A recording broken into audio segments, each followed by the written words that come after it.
Hello student, তোমাদের আগের ক্লাসে এই 5 নম্বর পৃষ্ঠার ইতিহাসে পৌরাণিক কাহিনীর গুরুত্ব, এই পৌরাণিক কাহিনীর গুরুত্ব পর্যন্ত আলোচনা হয়েছিল। আজকে আমরা এই কিংবদন্তি থেকে পড়ব, অর্থাৎ কিংবদন্তি থেকে আলোচনাটা শুরু করব। আমি ভালো করে শুনবে। আর আমাদের টেক্সট পড়ার টার্গেট কি, আমাদের ক্লিয়ার থাকতে হবে যে আমরা যাতে ছোট প্রশ্ন 40টা ছোট্ট প্রশ্ন থাকে, 24 এমসিকিউ আর 16 এসএকিউ, এই 40টা প্রশ্ন যেন আমরা 40টাই অ্যান্সার করতে পারি। সেই জন্য সেই টার্গেটটাকে সামনে রেখে আমাদের টেক্সটটাকে ভালো করে খুঁটিয়ে খুঁটিয়ে রিডিং পড়া চলছে। ঠিক আছে। কিংবদন্তি দেখো, কিংবদন্তি মানে লেজেন্ড। দেখো, মৌখিক ইতিহাসের একটি অন্যতম উপাদান হিসাবে কিংবদন্তির কাহিনীকে গুরুত্ব দেওয়া হয়। তাহলে কি, মৌখিক ইতিহাসের একটি অন্যতম উপাদান হিসাবে কিংবদন্তির কাহিনীকে গুরুত্ব দেওয়া হয়। এখান থেকে যেগুলো ছোট প্রশ্ন অর্থাৎ এমসিকিউ এসিকিউ টাইপের আসতে পারে সেগুলোও তোমরা বুঝে যাবে। ভালো করে টেক্সট আলোচনাটা দেখো কি বলা হচ্ছে। তারপরে দেখো, পাশ্চাত্য জগতে প্রচলিত লেজেন্ড, আঞ্চলিক ঐতিহ্য, জনপ্রিয় অ্যান্টিকুইটিস নামের আঙ্গিককে বাংলায় কিংবদন্তি বলা হয়। তারপরে দেখো পয়েন্ট করা আছে কিংবদন্তি কি। ঠিক আছে। কিংবদন্তির কাহিনীগুলিতে যেসব ঘটনার বিবরণ দেয়া হয় বা যেসব চরিত্রের উল্লেখ করা হয়, অতীতের এক সময় সেই সব ঘটনা বা সেই সব চরিত্র জীবন্ত ছিল বলে লোকসমাজ বিশ্বাস করে থাকে। সেই সব চরিত্র কি ছিল, জীবন্ত ছিল বলে কি লোকসমাজ বিশ্বাস করে থাকে। তারপরে দেখো দেখো তারপরে কি বলা হচ্ছে, সাংস্কৃতিক নৃবিজ্ঞানীগণ। নৃবিজ্ঞানী মানে যারা মাটি খুঁড়ে জিনিসপত্র আবিষ্কার করে তাদের নৃবিজ্ঞানী বলে। এই সাংস্কৃতিক নৃবিজ্ঞানীগণ মনে করেন অতীত কাল থেকে লোকসমাজের প্রচলিত কিংবদন্তির কাহিনীগুলিতে সামান্য পরিমাণ হলেও অতীতের বহু ঐতিহাসিক তথ্য সূত্র থাকে। অর্থাৎ নৃবিজ্ঞানীগণ মনে করছেন যে খুব সামান্য পরিমাণে হলেও ইতিহাসের তথ্যসূত্র কিংবদন্তির কাহিনীগুলিতে থাকে। এবারে কিংবদন্তির উদ্ভবটা দেখে নাও। বলছে অধিকাংশ ঐতিহাসিক মনে করেন মানুষ সামাজিক বিবর্তনের অনেকটা পথ অতিক্রম করার পরে কিংবদন্তি কাহিনীর সৃষ্টি শুরু হয়েছে। কিংবদন্তির কাহিনীর সৃষ্টি শুরু হয়েছে। পৌরাণিক কাহিনীর সৃষ্টি হওয়ার পরবর্তীকালে পৌরাণিক কল্পকাহিনী সৃষ্টি হওয়ার পরবর্তীকালে মানব সমাজ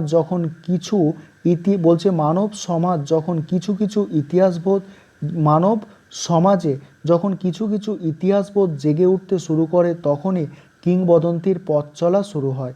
এবারে কিংবদন্তির দেখো বৈশিষ্ট্য। এখানে কি বলা হচ্ছে দেখো, প্রথম বৈশিষ্ট্য আছে কিংবদন্তি মানেই কিন্তু লেজেন্ড, এটা মনে রাখতে হবে। এই কিংবদন্তির প্রথম বৈশিষ্ট্য কি আছে দেখো, কিংবদন্তির বিষয়বস্তু বিভিন্ন ধরনের হতে পারে। ঐতিহাসিক নির্ভর কাহিনী, প্রেম বিরহ সম্পর্কিত কাহিনী, আধ্যাত্মিক ঘটনা, ভূত পেতের কাহিনী, সন্ন্যাসী, ফকির, পীর, দরবেশের কাহিনী ইত্যাদির সঙ্গে যুক্ত ব্যক্তিদের ঘটনা কিংবদন্তির বিষয়বস্তু হয়ে থাকে। তারপরে বলছে দেখো, চরিত্রের অস্তিত্ব। কিংবদন্তির ঘটনাবলী সম্পূর্ণ ঐতিহাসিক সত্য সম্পর্কে বলছে, কিংবদন্তির ঘটনাবলীর সম্পূর্ণ ঐতিহাসিক সত্যতা সম্পর্কে সন্দেহ থাকলেও একথা সাধারণভাবে স্বীকার করে নেওয়া হয় যে কিংবদন্তির চরিত্রগুলো অতীতকালে একসময় জীবিত ছিল। কি বলা হচ্ছে, কিংবদন্তির চরিত্রগুলো অতীতকালে একসময় জীবিত ছিল। রামচন্দ্র, শ্রীকৃষ্ণ, হারকিউলিস, পথিমিউস প্রমুখ কিংবদন্তির চরিত্রের অস্তিত্ব সম্পর্কে ঐতিহাসিক গ্রহণ পায় নিশ্চিত। তাহলে কিংবদন্তির চরিত্রের কয়েকটা যদি উদাহরণ দিতে বলে তোমাকে এসিকিউ টাইপের প্রশ্ন, তাহলে তখন রামচন্দ্র, শ্রীকৃষ্ণ, হারকিউলিস এইগুলো তোমরা লিখে দেবে। তারপরে দেখো, তারা যে সাধারণ মানুষের চেয়ে বেশি ক্ষমতাবান, সাহসী, মানব দরদী ছিলেন সে কথাও স্বীকার করতে কোনো বাধা নেই। ঠিক আছে। তারপরে দেখো, বিস্ময় ও কল্পনা। কিংবদন্তি হলো ইতিহাসের অপক্ষ ফসল। অপক্ষ মানে পরিপক্ক নয়। ঠিক আছে। বিস্ময় ও কল্পনা কিংবদন্তির প্রেক্ষাপটে অত্যন্ত সক্রিয়। বিস্ময় আর কল্পনা কিংবদন্তিতে কি থাকবেই। প্রাথমিক অবস্থায় কিংবদন্তিতে ঐতিহাসিক ঘটনাসূত্র নিহিত থাকলেও কিংবদন্তির ঘটনা পরবর্তীকালে পল্লবিত হতে হতে মানে মানুষের মুখে আলোচনা মানে আলোচিত হতে হতে, ঠিক আছে, পল্লবিত হতে হতে প্রকৃত ইতিহাসের বহু ঘটনা মুছে যায়। তাই কিংবদন্তি থেকে সঠিক ইতিহাস উদ্ধার করা খুবই জটিল। তারপরের পয়েন্ট দেখো, পরের বৈশিষ্ট্য। আর একটা কথা এখানে বলা আছে, তোমাদের কিন্তু কিংবদন্তির দুটো বৈশিষ্ট্য লেখো, এসএকিউ টাইপের প্রশ্নই আসতেই পারে, বা একটা বৈশিষ্ট্য লেখো। তারপরে কি বৈশিষ্ট্য আছে দেখো, অতিরঞ্জন। কিংবদন্তির ঘটনার বিবরণে সর্বদাই অতিরঞ্জন লক্ষ্য করা যায়। অতীতকালের কোনো ব্যক্তির বাস্তব জীবনের সঙ্গে বিভিন্ন অতিমানবীয়, অবিশ্বাস্য, অতিরঞ্জিত ঘটনা যুক্ত হয়ে কিংবদন্তির রচিত হয়। তাই বিভিন্ন কিংবদন্তিতে ভিত্তিহীন বিভিন্ন ঘটনার অস্তিত্ব লক্ষ্য করা যায়। তারপরে আছে আমাদের কিংবদন্তির উদাহরণ। এখানটায় ভালো করে বুঝবে, ঠিক আছে। এখানে কিংবদন্তির উদাহরণ যেগুলো দেওয়া আছে এগুলো আমাদের জানা খুবই দরকার আছে। দেখো, পৃথিবীর বিভিন্ন দেশে অসংখ্য কিংবদন্তির চরিত্র ও ঘটনাবলী ছড়িয়ে রয়েছে। রামচন্দ্র, শ্রীকৃষ্ণ, হারকিউলিস, পথিমিউস প্রমুখ কিংবদন্তির চরিত্রের সঙ্গে বহু বহু কল্পকাহিনী মিশে থাকলেও বাস্তবে এইসব চরিত্র যে জীবিত ছিল এবং তাদের জীবনে সংঘটিত কিছু কিছু ঘটনার যে বাস্তব অস্তিত্ব ছিল তা ঐতিহাসিকগণ স্বীকার করেছেন। কিংবদন্তির চরিত্রগুলির মধ্যে উল্লেখযোগ্য কিংবদন্তির উদাহরণ হলো, প্রথম হচ্ছে রামচন্দ্র। দেখো কি বলা হচ্ছে, প্রাচীন ভারতের মহাকাব্য রামায়ণে উল্লেখিত রামচন্দ্র একটি গুরুত্বপূর্ণ কিংবদন্তি চরিত্র। তাহলে রামায়ণে তোমাদের এখানে প্রশ্ন আসতে পারে, রামায়ণে উল্লেখিত কিংবদন্তির চরিত্রকে, তখন তোমাদের বলতে হবে রামচন্দ্র সম্পর্কে প্রচলিত কিংবদন্তির ঘটনাগুলির মধ্যে অন্যতম হল রাজ সিংহাসন ছেড়ে পত্নী সীতা ও ভ্রাতা অর্থাৎ ভাই লক্ষ্মণকে সঙ্গে নিয়ে 14 বছরের জন্য বনবাস যাত্রা, লঙ্কার রাবণের বিরুদ্ধে যুদ্ধ জয় করে পত্নী সীতাকে উদ্ধার প্রভৃতি। তারপরে দ্বিতীয় কিংবদন্তির চরিত্রের উদাহরণ হচ্ছে শ্রীকৃষ্ণ। মহাকাব্য মহাভারতে উল্লেখিত শ্রীকৃষ্ণ চরিত্রটি অন্যতম একটি কিংবদন্তির চরিত্র। শ্রীকৃষ্ণ সম্পর্কে কিংবদন্তির ঘটনাগুলির মধ্যে অন্যতম হল কংসের কারাগারে শ্রীকৃষ্ণের জন্মলাভ, কংসকে হত্যা, অসংখ্য গোপিনীকে নিয়ে কৃষ্ণের লীলা, কুরুক্ষেত্রের যুদ্ধে অর্জুনের রথের সারথি হিসাবে কৃষ্ণের ভূমিকা, যুদ্ধক্ষেত্রে শ্রীকৃষ্ণ কর্তৃক অর্জুনকে ভগবদ্ গীতার শ্লোক শোনানো প্রভৃতি। এবারে আসছে হারকিউলিস সম্পর্কে একটু তোমরা ধারণা নিয়ে নাও, কারণ জানতে হবে আমাদের, ঠিক আছে। প্রাচীন গ্রিসের অন্যতম কিংবদন্তি চরিত্র হলেন হারকিউলিস ছিলেন উত্তর আফ্রিকার একজন শক্তিশালী যোদ্ধা ও সুদক্ষ সেনাপতি। হারকিউলিস সম্পর্কে কিংবদন্তির প্রচলিত আছে জিউসের ঘুমন্ত, ভালো করে শুনবে, হারকিউলিস সম্পর্কে কিংবদন্তি প্রচলিত আছে যে জিউসের ঘুমন্ত শিশুপুত্র হারকিউলিসকে, তাহলে কি হারকিউলিস কার পুত্র? জিউসের পুত্র। এটাও তোমাকে মনে রাখতে হবে, এটা একটা প্রশ্ন আসতে পারে। জিউসের শিশুপুত্র হারকিউলিসকে হত্যা করার জন্য দুটি সাপ পাঠান, কিন্তু শিশু হারকিউলিস জেগে উঠে দুটি সাপকে মেরে ফেলেন। যৌবনে হারকিউলিস বহু অবিশ্বাস্য বীরত্বের কাহিনী প্রচলিত রয়েছে। তার মৃত্যুর পর এক সময় তার বিস্তৃত জীবন বৃত্তান্ত মানুষ ভুলে যেতে থাকে। ক্রমে হারকিউলিসের জীবনের প্রকৃত ঘটনার পরিবর্তে তার নামের সঙ্গে বহু কাল্পনিক ঘটনা যুক্ত হয় এবং তাকে নিয়ে বীর পূজা শুরু হয়। তারপরে আছে দেখো পথিমিউসটা কি বলা হচ্ছে, পথিমিউস হলেন প্রাচীন গ্রিসের অপর উল্লেখযোগ্য কিংবদন্তি চরিত্র। কথিত আছে যে অন্যান্য জীবেদের তুলনায় মানুষকে শ্রেষ্ঠতর করে তোলার জন্য পথিমিউস মানুষকে সোজা হয়ে হাঁটতে শেখালেন এবং অন্যান্য জীবের চেয়ে মানুষকে মহত্তর বলে ঘোষণা করলেন। তিনি স্বর্গে গিয়ে সূর্যের কাছ থেকে আগুন এনে মানুষকে উপহার দিলেন। এই উপহার দানে ক্ষুব্ধ হয়ে গ্রিক দেবতা জিউস পথিমিউসকে পাহাড়ের সঙ্গে শেকল দিয়ে বেঁধে তার ওপরে বর্বর অত্যাচার চালায়। প্রথম দিন একটি ঈগল এসে পথিমিউসের কলিজা খেয়ে যেত এবং নতুন আর একটা কলিজা জন্ম হতো। এইভাবে পথিমিউসকে জিউস শাস্তি দেয়। তারপরে আছে দেখো গোপাল ভাঁড়। আমরা সবাই শুনেছি গোপাল ভাঁড়ের কাহিনী। বাংলায় কৃষ্ণচন্দ্র রাজার রাজসভায় হাস্যরসিক গোপাল ভাঁড় সম্পর্কে বিভিন্ন কাহিনী বাংলায় প্রচলিত রয়েছে। বিভিন্ন কাহিনীতে গোপাল ভাঁড়ের অসামান্য বুদ্ধিমত্তা, রাজা এবং রাজ পরিবারের সভাসদদের বারংবার বুদ্ধিতে পরাজিত করা, হাস্যরস সৃষ্টি প্রভৃতি ফুটে উঠেছে। নদিয়া জেলার কৃষ্ণনগর ঘূর্ণির বাসিন্দার হিসাবে পরিচিত গোপাল ভাঁড়ের বিভিন্ন কাহিনীতে কিছু কিছু যথার্থ ঐতিহাসিক তথ্য পাওয়া যায়। বিক্রমাদিত্য সম্পর্কে কি বলা হচ্ছে দেখো। কিংবদন্তি বিক্রমাদিত্য ছিলেন সুশাসক, দক্ষ বিচারক, সাহসী এবং বীর। তার নবরত্ন সভা ছিল। এদের মধ্যে অন্যতম ছিলেন কালিদাস। উজ্জয়িনী পাটলিপুত্র দুটিই ছিল তার রাজধানী। তিনি শাসকদের পরাজিত করে সকারি উপাধি গ্রহণ করেন। এখানে একটা প্রশ্ন আসে, কে সকারি উপাধি গ্রহণ করেছিল? তোমাদের মনে রাখতে হবে বিক্রমাদিত্য সকারি উপাধি গ্রহণ করেছিল, ঠিক আছে। বা বিক্রম সম্বত প্রবর্তন করেন। অনেক ঐতিহাসিক গুপ্ত সম্রাট দ্বিতীয় চন্দ্রগুপ্তের সঙ্গে কিংবদন্তি বিক্রমাদিত্যের মিল খুঁজে পায়। এবারে দেখো অন্যান্য চরিত্র, আরও কিছু কিংবদন্তির চরিত্রের কথা বলা হচ্ছে। যেমন পূর্ববঙ্গের ভাওয়াল পরগনার ভাওয়াল রাজা, সাঁওতাল বিদ্রোহের সিধু কানু, মুন্ডা বিদ্রোহে বিরসা মুন্ডা, বাংলার রঘু ডাকাত। প্রসঙ্গত উল্লেখযোগ্য যে পৃথিবীর সবচেয়ে জনপ্রিয় কিংবদন্তির নায়ক হলেন রবিনহুড, সবথেকে জনপ্রিয় কিংবদন্তির নায়ক। ব্রিটেনের শেরউড জঙ্গলে এই ডাকাত তার মহানুভবতার জন্য দেশকালের গণ্ডি অতিক্রম করে আজও অত্যন্ত জনপ্রিয়।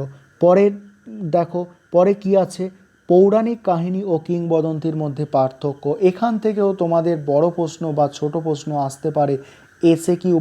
এসএকিউ টাইপের প্রশ্নও আসতে পারে বা বড় প্রশ্নও দিতে পারে যে কিংবদন্তি এবং পৌরাণিক কাহিনীর মধ্যে পার্থক্য করো। এটা একটু ভালো করে তোমরা বুঝে নাও, আর এমন ভালো করে মনোযোগ দিয়ে ভিডিওটা শুনবে যাতে পড়তে তোমাদের কিন্তু কম হয়। তার জন্য ভালো করে মনোযোগ দিয়ে শুনবে, ঠিক আছে। কিংবদন্তি দেখো, একদিকে আছে কিংবদন্তি, আরেকদিকে আছে পৌরাণিক কাহিনী। প্রথমে পার্থক্যের বিষয় হচ্ছে প্রধান চরিত্র। কি বলা হচ্ছে এক্ষেত্রে, কিংবদন্তির কাহিনীতে মানুষের কর্মকাণ্ড ও শক্তির ওপর বেশি গুরুত্ব আরোপ করা হয়। মানুষ হলো কিংবদন্তির কাহিনীর কেন্দ্রীয় চরিত্র।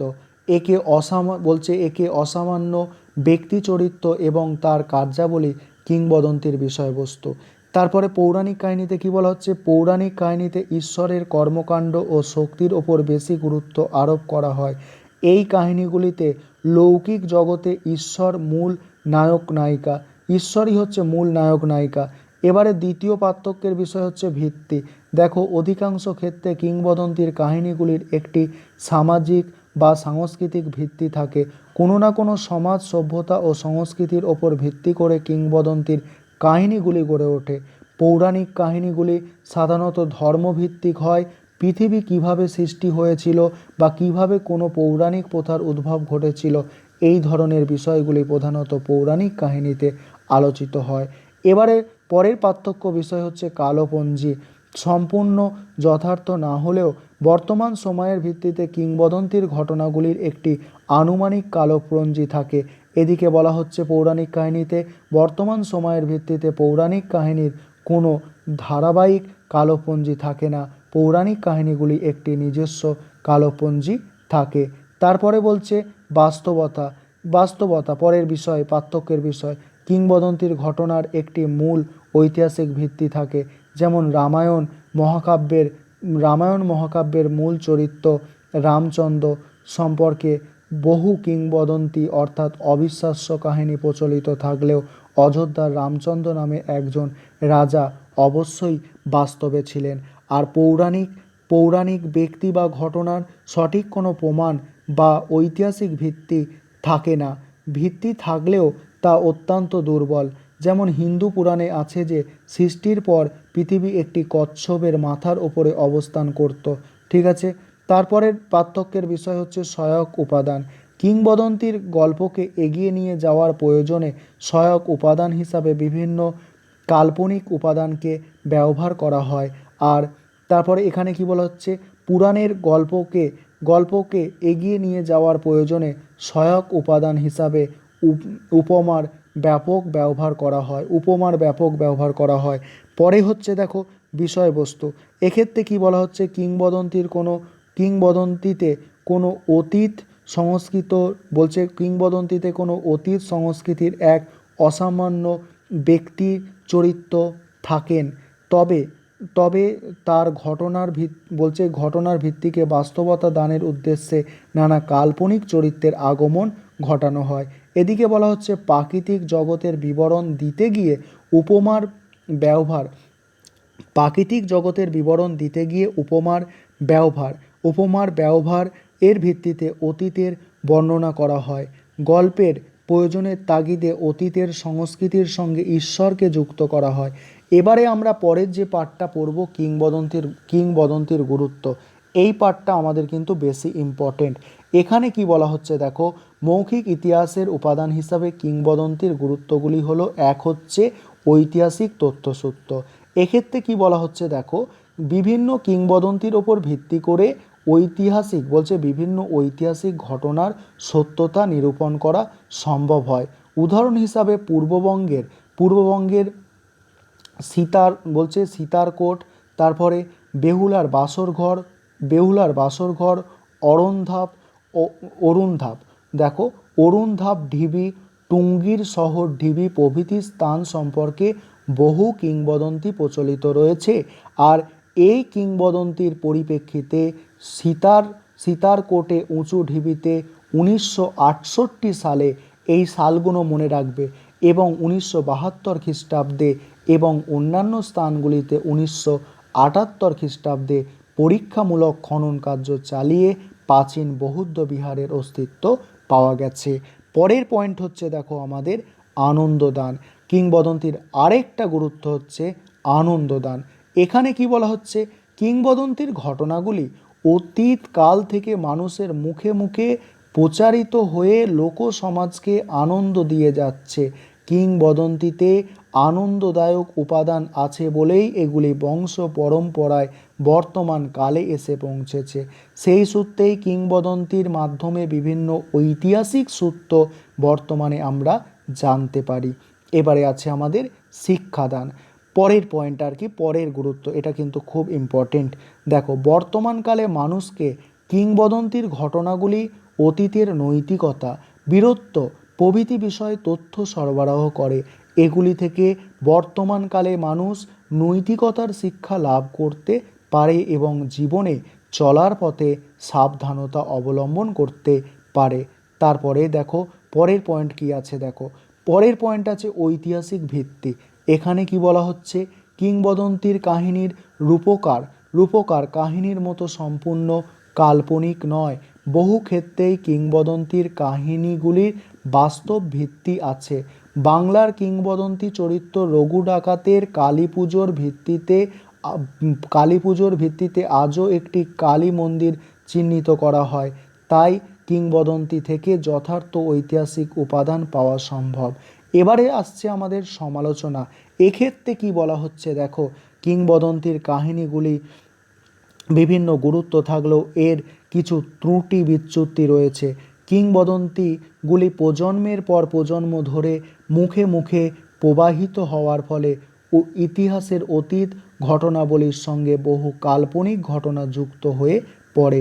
তারপরে কি বলছে, ফলে প্রকৃত ইতিহাসকে খুঁজে পাওয়া যথেষ্ট কষ্টসাধ্য হয়ে পড়ে। উদাহরণ হিসাবে বলা যায়, অযোধ্যার রাজা রামচন্দ্রের জীবিত অবস্থায় উদারতা, মানবিকতা, পরোপকার, শৌর্য, বীর্য, ত্যাগ, তিতিক্ষা, প্রজাদের ভালোবাসা লাভ প্রভৃতির ফলে কিংবদন্তিতে পরিণত হয়েছিলেন। পরবর্তীকালে তার চরিত্রের নানা কাল্পনিক কাহিনী যুক্ত হয় এবং তিনি ভগবানে পরিণত হয়। এবারে আছে আমাদের লোককথা, ফোক টেলস। লোককথা সম্পর্কে আমরা এবারে জানব। এতক্ষণ আমরা লেজেন্ড বা কিংবদন্তি সম্পর্কে পড়ছিলাম, এবারে আমরা লোককথা সম্পর্কে জানব। এখানে কি বলা হচ্ছে দেখো, লোককথা হলো এক ধরনের কাল্পনিক গল্পকথা এবং এক ধরনের ঐতিহ্যবাহী লৌকিক সাহিত্য, যার সাহায্যে প্রাকৃতিক বা আধ্যাত্মিক কোনো ঘটনার ব্যাখ্যা বা উপলব্ধির চেষ্টা করা হয়। এই কাহিনীগুলি কোনো অতীত বা ঐতিহাসিক ঘটনার অনুকরণে সৃষ্টি হতে পারে।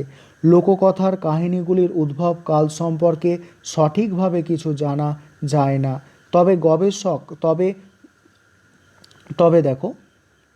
তবে গবেষকগণ অনুমান করেন যে বিভিন্ন দেশের লোককথার কাহিনীগুলির উৎপত্তি হয়েছে সভ্যতার বিকাশের আদি লগ্নে এবং বিভিন্ন সমাজ বা সংস্কৃতির মৌখিক ঐতিহ্য থেকে। অতীতকাল থেকে মানুষের মুখে মুখে বংশ পরম্পরায় চলে আসছে। ভারতে প্রায় 1000 বছর আগে রচিত নারায়ণ পণ্ডিতের হিতোপদেশ, এটা একটু মনে রাখবে যে হিতোপদেশ কার লেখা? নারায়ণ পণ্ডিতের লেখা। খ্রিস্টপূর্ব 2য় শতকে বিষ্ণু শর্মার রচিত পঞ্চতন্ত্র এবং খ্রিস্টপূর্ব 4র্থ শতকে রচিত জাতক কাহিনী লোককথার অন্যতম নিদর্শন। 19 শতকে ইউরোপের বিভিন্ন লোককথার কাহিনীগুলি সংগ্রহ করে গবেষকগণ লিখিত বইয়ের আকারে প্রকাশ করতে শুরু করে। ডেনমার্কের হান্স ক্রিয়েশ্চান আর অ্যান্ডারসন, জার্মানির জ্যাকব ও উইলহেম গ্রিক ভ্রাতৃদ্বয় প্রমুখ লোককথার অন্যতম জনপ্রিয় গল্পকার ছিলেন। এবারে আমাদের দেখব লোককথার সংজ্ঞা। এখানে কি বলা হচ্ছে দেখো, বিভিন্ন দৃষ্টিকোণ থেকে লোককথার সংজ্ঞা দেওয়া যায়। যেমন 1 নম্বর হচ্ছে জীবন ও কল্পনার সংমিশ্রণ। জীবন ও কল্পনার সংমিশ্রণ এক্ষেত্রে কি বলা হচ্ছে দেখো, এক্ষেত্রে দুজন বলছে, কার্ল টমিলসন একজনের নাম, একটা ব্যক্তির নাম কার্ল টমিলসন ও ক্যারল লিঞ্চ ব্রাউন এর মতে মানুষের জীবন ও কল্পনার সংমিশ্রণে যেসব গল্পকথা গড়ে উঠেছে তাই লোককথা। এই সব গল্পকথা যুগের পর যুগ ধরে বংশ পরম্পরায় প্রচলিত হয়ে আসছে। এই সব কল্পকাহিনীর সেই সমাজ বা সভ্যতার ঐতিহ্যবাহী সাহিত্য, যা প্রাকৃতিক বা আধ্যাত্মিক জগৎকে বোঝবার ও ব্যাখ্যা করার চেষ্টা করে। তারপরে বলছে দেখো, প্রাকৃতিক আইনের অনুপস্থিতি। লোককথা হলো এক ধরনের কাল্পনিক গল্পকথা যা শ্রোতাদের এমন এক জগতে নিয়ে যায় যেখানে প্রাকৃতিক আইন কার্যকারী হয় না, অর্থাৎ প্রাকৃতিক বা সাধারণ নিয়মকানুনগুলি লোককথার গল্পে কার্যকারী হতে দেখা যায় না। এবারে বলছে লোককথার বৈশিষ্ট্য। লোককথার বিভিন্ন বৈশিষ্ট্য লক্ষ্য করা যায়। যেমন 1 নম্বর বৈশিষ্ট্য দেখো, শিশুদের জন্য রসদ। কিংবদন্তি, পুরাণ প্রভৃতি কাহিনীগুলিতে শিশু, কিশোর, যুবক, বয়স্ক প্রভৃতি সকলের জন্য রসদ থাকে, কিন্তু লোককথায় সাধারণত শিশু ও কিশোরীদের জন্য রসদ থাকে। তারপরে দেখো, অজ্ঞাত পরিচয় লেখক। সাধারণভাবে লোককথার প্রকৃত সৃষ্টিকর্তা বা রচয়িতাদের পরিচয় সম্পর্কে বিশেষ কিছু জানা যায় না, তবে আসল লোককথাগুলি পরিমার্জিত করে যারা এগুলি আবার প্রকাশ করেন তাদের কিছু কিছু নাম বা পরিচয় সম্পর্কে জানা যায়। পরের বৈশিষ্ট্য হচ্ছে অলিখিত কাহিনী। লোককথার কাহিনীগুলি সাধারণত অলিখিত। অবশ্য বর্তমানকালে পৃথিবীর বিভিন্ন ভাষার লোককথাগুলি সংগ্রহ করে বিভিন্ন গবেষক লিখিত বইয়ের মাধ্যমে প্রকাশ করেছেন। পরের পয়েন্ট হচ্ছে ধর্মীয় বিষয়ে গুরুত্বহীনতা। লোককথার কাহিনীতে ধর্মীয় বিষয়ে গুরুত্ব লক্ষ্য করা যায় না। এই সব কাহিনীতে স্বর্গীয় বা ঐশ্বরিক ঘটনার বর্ণনার বিশেষ গুরুত্ব নেই। এবার বলছে মানুষের আলোচনা। লোককথার বর্ণনায় মানুষের প্রাত্যহিক জীবনের বিভিন্ন সাধারণ ঘটনাবলীকে গুরুত্ব দেওয়া হয়। মানুষের দৈনন্দিন জীবনে সুখ দুঃখের বিষয়গুলি লোককথার গল্পে বিশেষ গুরুত্ব পায়। এবারে আছে আমাদের অতি প্রাকৃতিক বিষয়। পরের পয়েন্ট আমাদের কি আছে দেখো, অতি প্রাকৃতিক বিষয়। এখানে কি বলা হচ্ছে, অতি প্রাকৃতিক বিষয়ে কি বলা হচ্ছে তোমরা এটা দেখো। অতি প্রাকৃতিক বিষয়ে কি বলা হচ্ছে দেখো, লোককথার কাহিনীগুলির মধ্যে মানুষের সঙ্গে বিভিন্ন ভৌতিক তারপরে অতি প্রাকৃতিক চরিত্র যেমন ডাইনি, দৈত্য, পরী, ড্রাগন প্রভৃতি থাকে। তাছাড়া এই কাহিনীতে বিভিন্ন পশু পাখি, ম্যাজিকের ঘটনা প্রভৃতি থাকে। তারপরে ব্যক্তিত্বের আরোপে কি বলা হচ্ছে, লোককথার গল্পগুলিতে বিভিন্ন পশু পাখি ও কীটপতঙ্গের মধ্যে মানুষের মতো ব্যক্তিত্ব আরোপিত হতে দেখা যায়। অর্থাৎ পশু পাখি বা কীটপতঙ্গের মধ্যেও ব্যক্তিত্ব আরোপিত হতে দেখা যায়। তার বলছে তারা মানুষের মতো কথা বলে এবং নিজেদের চিন্তার প্রকাশ ঘটায়। তারপরে দেখো পরের বৈশিষ্ট্য কি আছে, অনির্দিষ্ট স্থানকাল পাত্র। লোককথার গল্পের স্থানকাল পাত্রের কোনো সুনির্দিষ্ট উল্লেখ পাওয়া যায় না। একদা এক দেশে এক রাজা বাস করত। এই ধরনের অনির্দিষ্ট স্থান কাল পাত্র দিয়ে লোককথার গল্পগুলি শুরু হয়। এবারে আছে প্রসার দেখো, বলছে সুদারল্যান্ড ও আল আল বাথনট মনে করেন যে দূর দেশে যাত্রা করা নাবিক, সন্ন্যাসী, চারণ, কবি, যোদ্ধা, তারপরে শত্রুপক্ষের পরাজিতরা মানে কৃতদাস, নারী প্রমুখের মাধ্যমে কোনো সমাজের লোককথার কাহিনীগুলি দূর দূরান্তে ছড়িয়ে পড়ে। আজকে তাহলে আমরা 9 পেজের মানে একদম মানে ওপর অবধি পড়লাম। এবারে পরের ক্লাসে আমরা কিন্তু লোককথার উদাহরণ থেকে আমরা পড়ব। পরের ক্লাসে আমরা আবারও বলছি লোককথার উদাহরণ থেকে পড়াটা শুরু করব।